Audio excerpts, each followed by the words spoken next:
400 employees, 3 locations, shuttered in a matter of months. Kent Taggart watched as his family's company get taken apart after its debt was sold to a vulture fund. And because he'd folded his own young company into the business with it years earlier, he went down with the ship.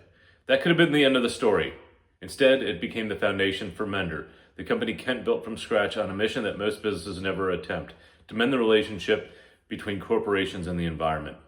In this episode of The Grit Mindset, Kent shares why grit isn't just working harder. It's finding purpose, serving others, learning from your mistakes, and choosing how to respond when everything falls apart. If you're an entrepreneur, operator, or anyone trying to grow through adversity, this episode's packed with lessons you can use immediately. Listen in and stay gritty. This is Matt Rosen, and this is The Grit Mindset with me, your host, Matt Rosen.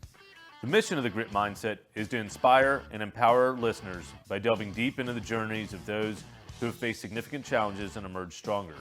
Through authentic conversations, we uncover the mindsets, strategies, and lessons that have propelled these individuals to overcome adversity and achieve success. My aim is to provide actionable insights and real-world advice to help our listeners cultivate their own grit and navigate their personal and professional lives with confidence and resilience. Hello, everyone. Welcome to The Grit Mindset with Matt Rosen. I'm your host, Matt Rosen. Excited to have you on the show today. I'll be joined by a special guest, Kent Taggart. Kent is a friend and part of the DFW IT Roundtable. We've had a few of the group members on. He runs a successful business called Mender. So, Kent, welcome to the show today. Thanks, Matt. I'm excited to be here. Hopefully I can add some value to your listeners. Well, yeah, as an entrepreneur, you know quite a bit about grit. You want to tell us just a little bit about yourself and some of your story? Sure. Yeah, so Kent Taggart, I run a business called Mender. We're an IT asset disposition company, which basically means all this IT equipment, desktops, laptops, servers, networking equipment. We're taking all of that at the end of its initial useful life. We're building programs to support large enterprise and data center clients. And we're getting all of that equipment, wiping hard drives, managing environmental compliance, and then remarketing or recycling that equipment. Awesome. So what got you inspired to become an entrepreneur? Can you tell us a little bit about your early life and kind of what got you down this path? Yeah, sure. So I grew up in the Bay Area in California. I'm the son of an entrepreneur and actually got into this industry because my father did this starting in 1980. And so, from the age of 13 or 14 or so, I started sort of rubbing myself up against life. I would say I wasn't following the path that my parents would have hoped that I was following. No. And when I was 16, I ended up getting sent to a wilderness program in Utah, middle of the winter, and we're in the High Plains Desert. And I was there for about 3 months. And in that process, I was making camp, breaking camp, cooking my own food over a fire, making fire with a bow drill set. That sounds pretty intense. It was definitely intense, and it was definitely way outside of my comfort zone. But I developed a deep connection with the natural world as a result of that. I also think that was really the genesis of the grit mindset, if you will, for me. I had to make do in a tough environment. It didn't do any good for me to curse the circumstances. And if it's snowing outside and you need a fire, you got to figure out how to go find kindling and make the fire. It doesn't do any good to complain, right? So I think that was sort of a pivotal moment for me. Ended up going to boarding school in Western Montana after that. Did a lot more camping and backpacking and rock climbing and all sorts of stuff. And then took a long time to get through college after that. Went sideways and sort of dropped out and got back in, and ended up having to put myself through college and started a business in Los Angeles while I was in school that was feeding my dad's company, that electronics recycler that was up in Northern California. And I quickly found that there was all sorts of equipment that it didn't make sense to recycle. There was a lot more value in remarketing that equipment than in recycling it. And so as I graduated from school, I sold that business to my dad's company, which really wasn't a big transaction. It was more of a stable job and an opportunity to jump in and get involved. And, I would say the experience of working with my father was a really important um, stage of life for me. Like it's something that doesn't happen in our culture a whole lot anymore. It's something that, used to happen all the Yeah. time, right? You would sort of be apprenticed to your father, or you'd grow up working on a farm or whatever the case may be. And so that experience of getting to see the way that my dad solved problems and interacted with other people, and all of that was really powerful, and I think brought my father and myself really close. Um, so uh, ultimately, that company went through a bankruptcy. There was some private equity investment a few years before I got involved, and um, the business climate changed. There was a lot of reliance on a program out in California that was sort of government funded, and that the legislation changed there, and some key customers. And so ultimately, the debt was sold to a vulture fund, and they came to my dad and said, "Hey, we need you to sign the business over to us." So we went out and got outside counsel, had a lot of conversations, and determined that sort of the only path there outside of just signing the business over was to file a bankruptcy and attempt to become the debtors in possession and sort of bring it out. And unfortunately, that did not work. And so, 400 employees, 3 locations across the country, it all sort of got shuttered over the course of just a few months. A lot of tough phone calls, and, lots of long-term employees, and it was a really sad circumstance. That's really tough that you had to go through that, but awesome you got to work with your dad. What would you say some of the big takeaways you learned working with him? What was that like? Yeah, so I think I was working with him sort of later in his career, right? So I didn't get to see from a businessman standpoint how things looked early on, and I wish I had, and we certainly have a lot of conversations about that.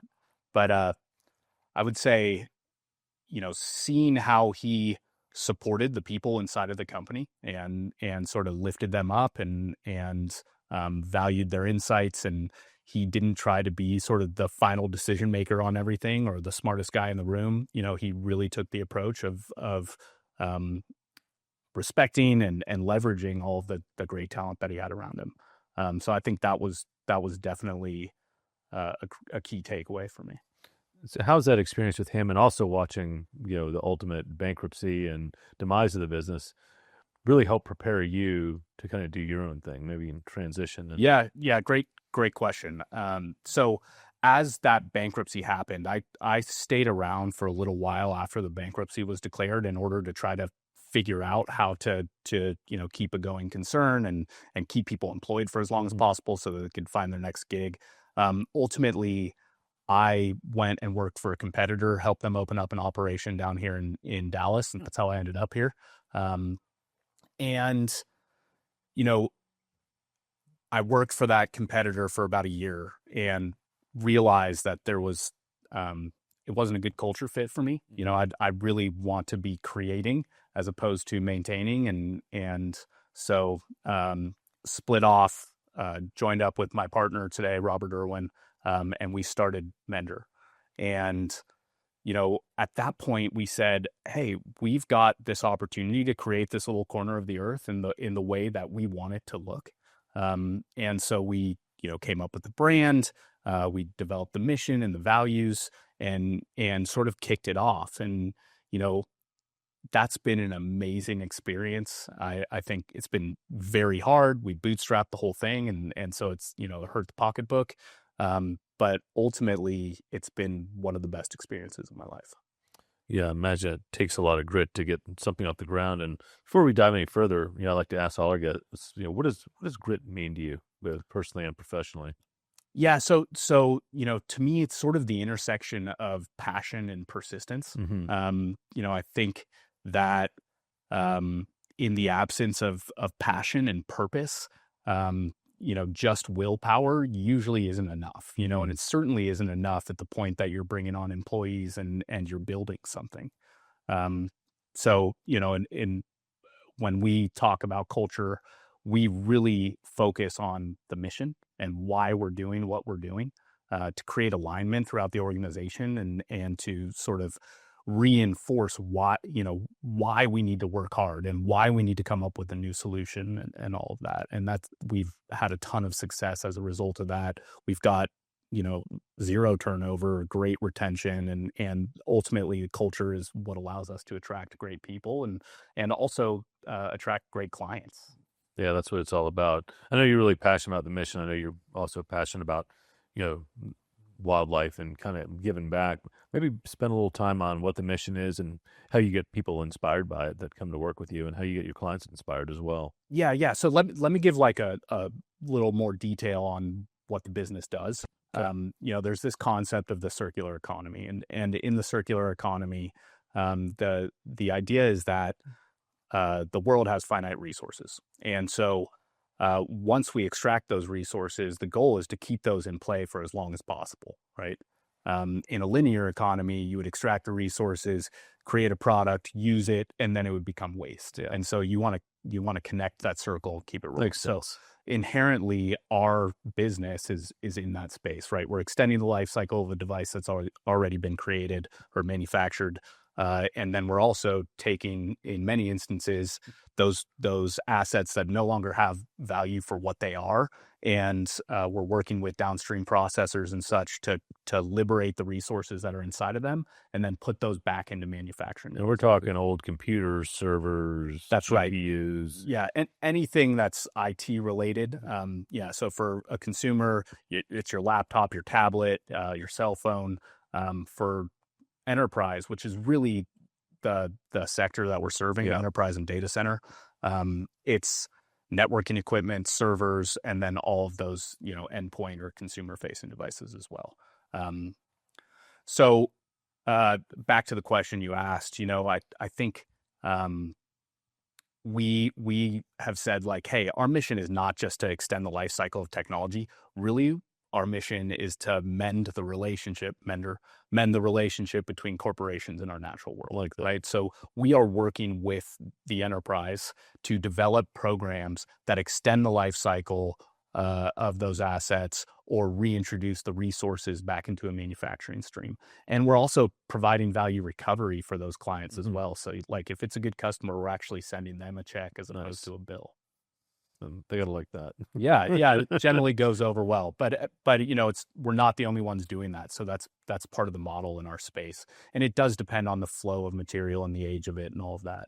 So you're basically making sure all those old computers and laptops and things don't end up in a landfill, and they get recovered, get refurbished, sold to someone else, or get to be reused. That's right. Yeah, that's exactly what we do.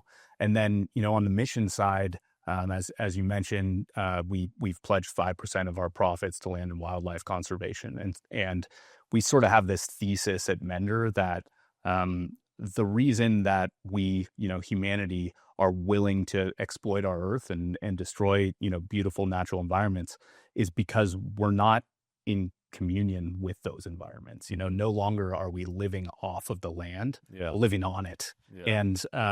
And because we're not intrinsically engaged in, how the seasons change and when different food sources are going to be available and what happens if you eliminate this part of that system, we don't care. But what we're concerned with is convenience and consuming.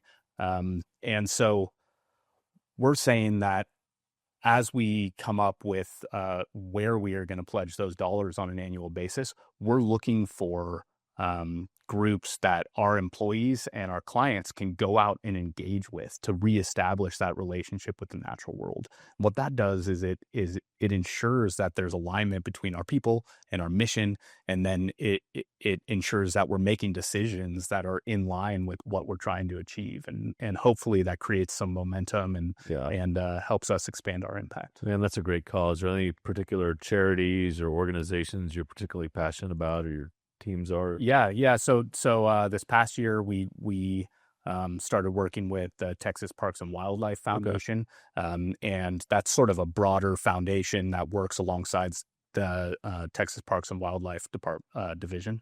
And so, beneath that, we're engaged with Stewards of the Wild, which is focused on sort of recruitment of conservation-minded individuals. The Texas Desert Bighorn Sheep Coalition, which that's a whole thing that we can get into. But there was a point just a few years ago where there were about 2,000 of those sheep in the state of Texas, and now we're down to about 500. Holy crap! Wow. That's the result of pneumonia, essentially, that's being passed to them from aoudad, and they're competing for resources with those aoudad, and the aoudad are invasive, and so they aren't succumbing to that pneumonia, but the desert bighorns are.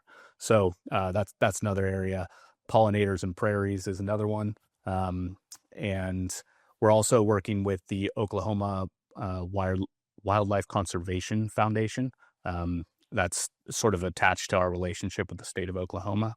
And then Tackle Tomorrow is not a conservation-based organization, but they are focused on literacy here in Dallas. It's a organization that I've been fortunate to join the board of, and it's run by Charles Haley. And that's just been awesome. And we're volunteering and giving computers and all sorts of things to that foundation as well. That's awesome, man, that you're having a lot of success with giving so much back to the local community and to the world we all share. So let's get back to Mender, and what have been some of the early learnings, early challenges in building your own firm? What have you had to kind of persevere through? Yeah, so we started the business in October of 2019, and that was 5-6 months before the pandemic broke out, and so we had begun to start to transition some clients and build the business, and then all of a sudden the world came to a stop, and nobody is picking up the phone to figure out how to get rid of old IT equipment. That's sitting in an office somewhere, right? And they're not worried about it. So we had to figure out how to keep the lights on. We had a lease, we had employees, and so we actually completely pivoted, and for a period of time, we just stopped doing our core business, and we started buying trailer loads of returns and overstock from like Home Depot and Lowe's and other retailers like that. And we opened up a warehouse store, and people are doing projects at home while they're stuck there and stuff like that. And so it worked out great for about a year and a half. That space ended up getting really impacted, and so like our cost for all of that product went up, and we somehow had all these competitors. So as we transitioned back to the core business, but like that would be an example of we had some resources available to us. We had to make the best of the situation, and we did it, and it worked for a time, and then we were able to pivot back. So I think that's a good example of attempting to apply grit in a difficult situation. Absolutely. Yeah, a lot of businesses went under, didn't know what to do. And that's right. You're like, we're just going to have a new business model for a while. That's really cool. Any, I'd say major failures or obstacles you've had during your career that created some of the grit that you exhibit? Yeah, listen, I almost explicitly learn through mistakes. Like I'm not the smartest guy in the room. I'm not following a curriculum. So I would say most of the things that I've learned are because I made a mistake, I stepped back, I reflected on it, and then I tried something else. There's a great Viktor Frankl concept, that he discusses in Man's Search for Meaning. And he says, in between stimulus and response, there's a space. And in that space lies our growth and our freedom. And I think that is like the most profound concept. And it's a message of hope, and so that's something I talk about a lot with friends and employees. But what it means is that we always have an opportunity to determine or choose or be intentional about how we respond to a situation. And I think that's a lot of what grit is, right? It's like, something difficult happened, or, there's a big project that's in front of us, and we've got to figure out how to respond to that in a way that's going to move things forward, that's going to allow us to achieve our goal or work towards our mission. So that's been a really valuable sort of insight. And I leverage that wherever I can. So be curious if you could share a story of where you faced failure or a big challenge and applied that principle. Yeah. Let's see. Like the COVID example I just gave you would definitely be something there.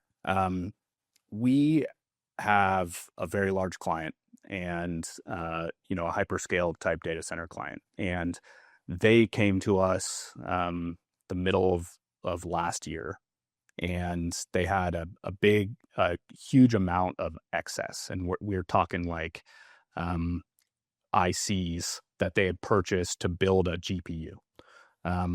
And it was going to be proprietary, but those ICs could be used in other applications. And so they came to us and said, hey, we've got this problem. We've got a huge cost on this, and we don't have an application for it, and we need to get rid of it. We can't really absorb a write-off. So what can you do for us, right? And over the course of about 2 months, we worked out a deal where we were able, without putting any of our own cash up, which we couldn't have done, quite frankly, based on the size of the deal. We worked out a deal that actually allowed that client to make a profit on this equipment that they purchased, couldn't return back to a manufacturer, and that we were able to remarket for them. And then we were able to make a spread there in between as well, of course. And that took, I'm talking overseas with buyers. My partner is working upstream with that client. And, first of all, it was a test of our partnership, right? Yeah. Because we're both sort of aligned in that we want to put something together here, but we've got a different set of clients, if you will, that have different needs and demands. And we're working through the night to put this all together. I would, for 3 weeks of that, I was up on vacation in Canada. And it was just putting the nose to the grindstone and cranking it out and having the tough conversations and figuring out how to navigate through it. And at the end of it, we were able to string it all together, made a margin, and quite likely saved somebody's job inside of that client, and have built a ton of credibility as a result of it as well. That's awesome. No, that's a great story. What's an IC for all of our listeners? Integrated circuit. Okay. Yeah, so that, that's a chip that goes on a circuit board. Got it. So they had a bunch of chips, didn't know what to do with them. You helped them create an aftermarket, made some profit along the way. Yeah, that's right. And we're doing that with components like ICs or memory or hard drives or whatever the case may be, as well as complete assets, servers, desktops, you name it. Got it. So company's growing quickly. What are some of the things that you do, personally, just to keep your grit solid, to keep yourself in check? Any habits or things you can share with our listeners that help you stay sane as a CEO of a growing business? Yeah. Good question. One of the things that I've really leaned into over the last 3 or 4 years is building a network. Yeah. I think your DFW IT roundtable that you've welcomed me into has been a great example of that, sort of foundational. I'm in a CEO board group that meets once a month. They have the saying that it's lonely at the top. Yeah. And it's true. Like there are things that you're working through that you're reticent to share with your employees, for example. And sure, it's valuable to have a network of people that you can tap into that know you and at least generally understand your business, that you can be running these issues with and processing things with, and they become accountability partners and they become close friends. And that's just been huge. I look at that and I say, in order to build that network, I've taken the approach of how can I add value to the situation instead of how can I extract value from this situation. Yeah. And you've done a great job of that, coming into a group that's been around 20 years and immediately adding value and, looking to add value before expecting to get something. Yeah. I think you've lived that and demonstrated that. There's this Jungian idea of the different stages of life that we go through, and the phase of life that probably stands out to the most of us, as sort of the most obvious, is the warrior phase, and so that's going to be happening at the tail end of adolescence and sort of as you enter your career and you're sort of out there rubbing yourself up against the world and beating your chest and you're a warrior, right? Yeah. And you want to be recognized as that. But I think there's an inherent sort of selfishness there. And so I think, I've gone through a lot of experiences that have humbled me, that bankruptcy being one of them. Not fitting into an organization culturally is the other one, And then also starting a business from scratch and Yeah. not knowing what I was doing really, and having to, be the tugboat that's sort of pulling it along. Yeah. And so, as I've sort of looked up from the business and looked out and focused on building that network, I've said like, I've got to approach this from the perspective of like, how can I help these people? And Yeah.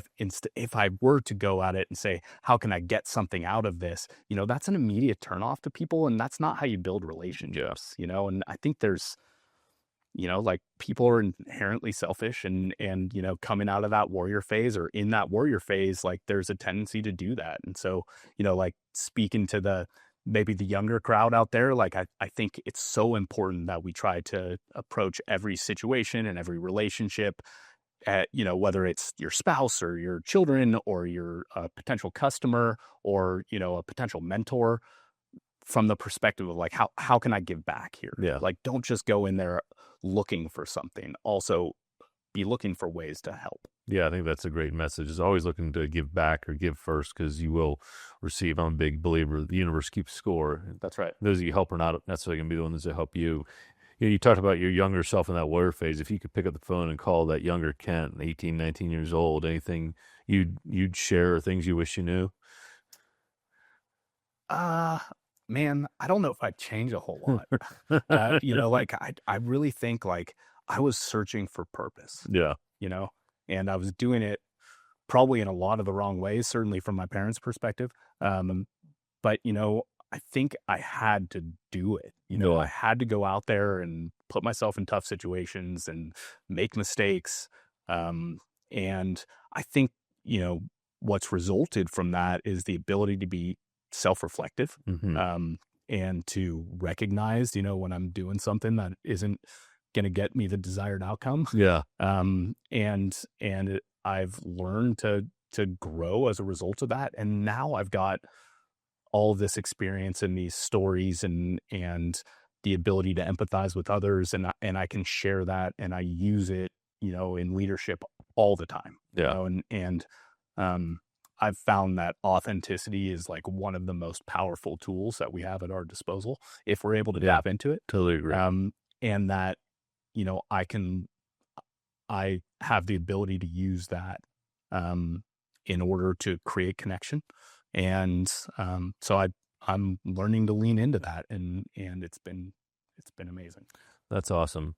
Well, as we're wrapping up here, any lessons learned, messages you'd like to share? We're looking to inspire people to take that entrepreneurial first step, or stick with it, or just take a leadership role. Anything you share? You've shared a lot of great insights, by the way. But anything we haven't covered? Yeah.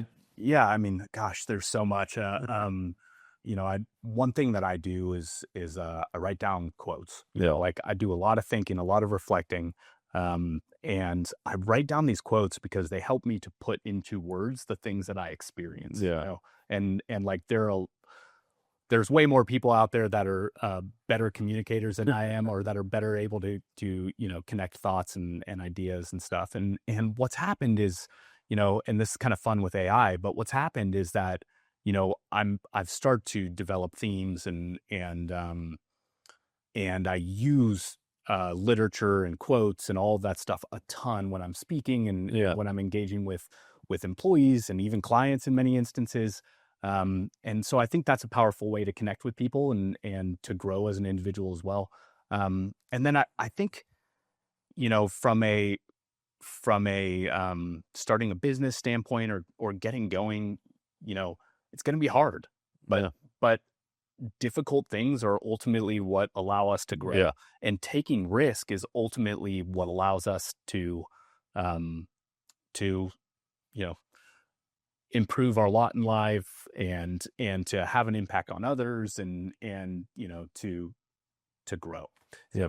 If it was easy, everybody would do it. That's right. You got a favorite quote you want to share? Oh gosh. Put you on the spot. Yeah. So, I talked about creating value. And Yeah. There's a quote that's attributed to Einstein, and he says, seek not to be a man of success, but a man of value. Look around you at how everybody wants to take more out than they put in. Yeah. And I just think like it's simple. Yeah. But it's so profound. And I think, if I try to, incorporate that into the way that I parent, into the way that I interact with my spouse, my customers, my business partner, my employees, and I find that it takes practice, but the more you do it, the easier it becomes, Yeah. and it gains momentum, and I just feel so grateful for where I'm at in life.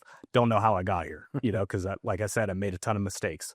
But I feel this obligation to let other people know that there's hope Yeah. and there's opportunity out there. And like by doing the hard stuff and by reflecting and doing a better job next time, there's an opportunity for you to transcend what your wildest dreams, whatever you thought you were capable of. Yeah. No, that's awesome. And one thing you mentioned was family. You just had your sixth child. How are you able to have this success and manage 6 children is beyond me. Well, my secret weapon is my wife. Yeah. Like she's high capacity. She's Yeah. amazingly supportive, Yeah. natural nurturer, which, of course she's got to be for someone like me. And, so I think, listen, I learn and I grow by taking on more, Yeah. So our children are the greatest blessing I've ever received. Yeah. They have helped me to become a much better human being. I've learned patience and I've learned that I can't make promises that I don't intend to keep. And cause they'll hold you to it. Yeah. But it's an amazing experience. And like, I hope that someday they're able to look back and say like, I'm glad I was part of a big family Yeah. and not, oh man, I really missed out because I was part of a big family. So we'll see. Time will tell. Yeah, and I'll come from a big family. It's a lot of fun. Well, it's been awesome, man. Any closing thoughts or things that we didn't cover you'd like to share before we wrap up here? No, I think you gave me plenty of opportunity to get on my soapbox, so I'll step down now. But I really appreciate you inviting me to be on. I've really appreciated your friendship and you sort of mentoring me through a lot of hard times and bringing me into the round table. That's, like I said, been foundational and appreciate what you're doing here. I think you're putting a lot of good messages out there. Awesome, man. Well, a lot of inspiring messages. Thanks for sharing the coach. Thanks for sharing your story. Thanks for being on the show. For our listeners, Kent's a great guy. Tag him in the post. Feel free to reach out to either one of us. Thanks for tuning in on this session of The Grit Mindset with Matt Rosen. Thanks, Kent, for being our guest. And to all those out there, stay gritty.